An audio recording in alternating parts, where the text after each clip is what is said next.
एक व्यक्ति द्वारा हाइड्रेन पर रखी मशीन के लोहे के पाइप से फांसी का फंदा लगाकर आत्महत्या करने का मामला सामने आया है। आज सुबह हाइड्रेन में व्यक्ति का शव मिलने से इलाके में सनसनी फैल गई।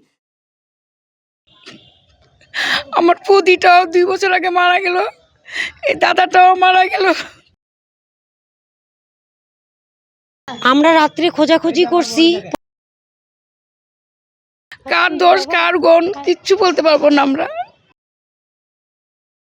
ঋণ ধারের চাপে পড়ে এরকম একটা কিছু আমার দাদা করছে। ঋণটা হলো কোত্থেকে? এখন যাদের কাছে টাকা পয়সা নিচ্ছে হয়তো তারাও তাদেরকে ফোন করে তং করতেছে।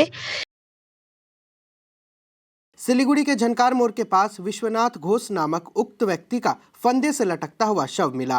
आज सुबह स्थानीय निवासियों ने व्यक्ति का शव देखा। बाद में खालपाड़ा चौकी की पुलिस को सूचना दी गई। मृत व्यक्ति सिलीगुड़ी नगर निगम के 7 नंबर वार्ड के विद्यासागर पल्ली का निवासी था। वह पेशे से ई रिक्शा चालक था। बुधवार रात को वह घर से 100 रुपए लेकर निकला था। रात में जब वह घर नहीं लौटा तो परिजनों ने खोजबीन शुरू की, लेकिन उसका कोई सुराग नहीं मिला। आज सुबह निवासियों ने फांसी पर लटका शव देखा। इसके बाद परिजन और पुलिस को सूचना दी गई। परिजनों ने बताया है कि व्यक्ति ने कई लोगों से रुपए उधार ले रखे थे। वह मानसिक रूप से तनाव में था। आज सुबह शव को बरामद कर पोस्टमार्टम के लिए उत्तर बंग मेडिकल कॉलेज एवं अस्पताल भेजा गया है। पुलिस पूरे मामले की जांच कर रही है। আমার পুদিটাও 2 বছর আগে মারা গেল, এই দাদাটাও মারা গেল। একটা ভাই এখন আছে, 3টা ভাই মারা গেল। কিচ্ছু বলার নাই, কার দোষ কার গুণ কিচ্ছু বলতে পারবো না আমরা। সন্দেহ তো করতেছি না, করা যাচ্ছে না, হলেও নাই। এত ঋণটা হলো কোত্থেকে? আমার কথা হলো আমার দাদা কিন্তু এত ঋণে আমার দাদা থাকে না।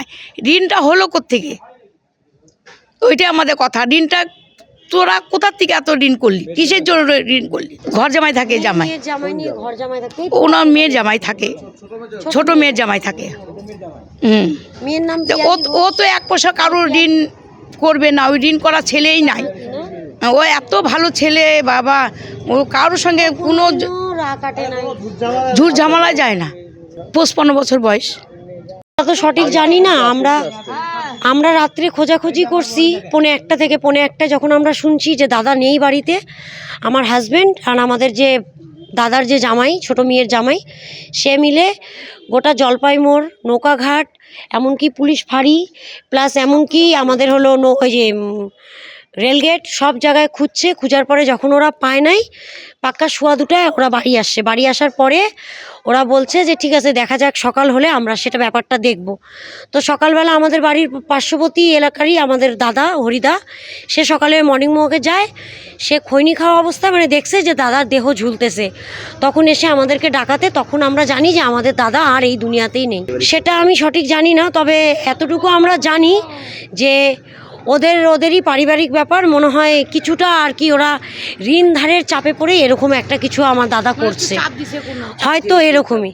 এখন যাদের কাছে টাকা পয়সা নিচ্ছে হয়তো তারাও তাদেরকে ফোন করে তং করতেছে। কিছু একটা বৃত্তান্ত সঠিক আমরা সত্যি জানি না। আমার নাম ঝুমা ঘোষ, আমার স্বামীর নাম কার্তিক ঘোষ, আমার দাদার নাম যে গত হয়ে গেছে তার নাম Biswanath Ghosh.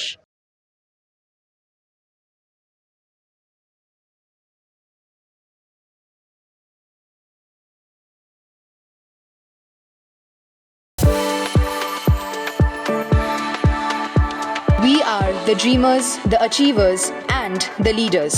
Come, join us today.